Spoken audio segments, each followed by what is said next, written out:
గణేశాయ నమః. శ్రీ సరస్వత్యై నమః. శ్రీ గురుభ్యో నమః.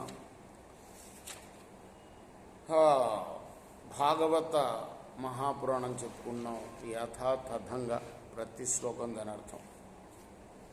ఇందులో భాగంగా నిన్నటి వరకు 9 స్కందాలు పూర్తి చేసి 10వ స్కందం చాలా ముఖ్యమైన స్కందం భాగవతంలో, అందుకోసమే కాస్త నిదానంగా చెప్పుకున్నాం. దీనిలో కూడా మనం 33 భాగాలుగా చెప్పుకున్నాం. దశమ స్కందాన్ని 34వ భాగం ఈరోజు చెప్పుకున్నాం. వ్యాసాయ విష్ణురూపాయ వ్యాసరూపాయ విష్ణవే నమో వై బ్రహ్మణదేవాదిష్టాయ నమో నమః.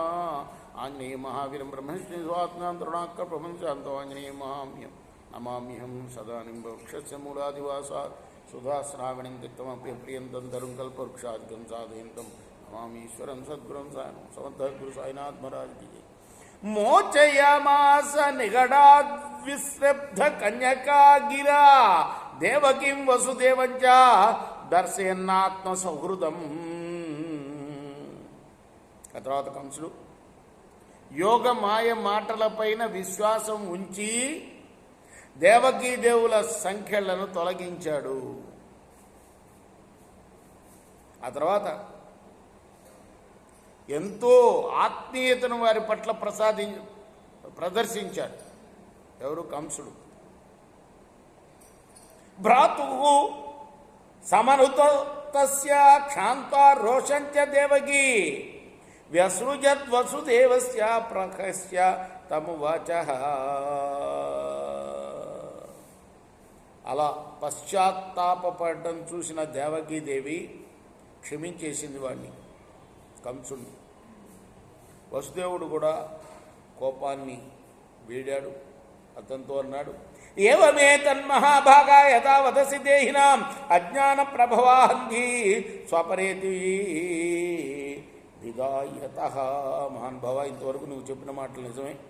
దేహాభిమానుల్లో అజ్ఞాన కారణంగా ఏర్పడిన అహంకారం వల్ల తను వేరు పరాయివాడు వేరు అనే స్వపర భేదం మెదులుతూ ఉంటుంది.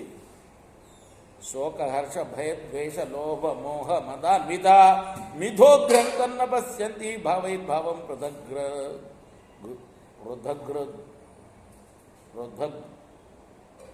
దృశ.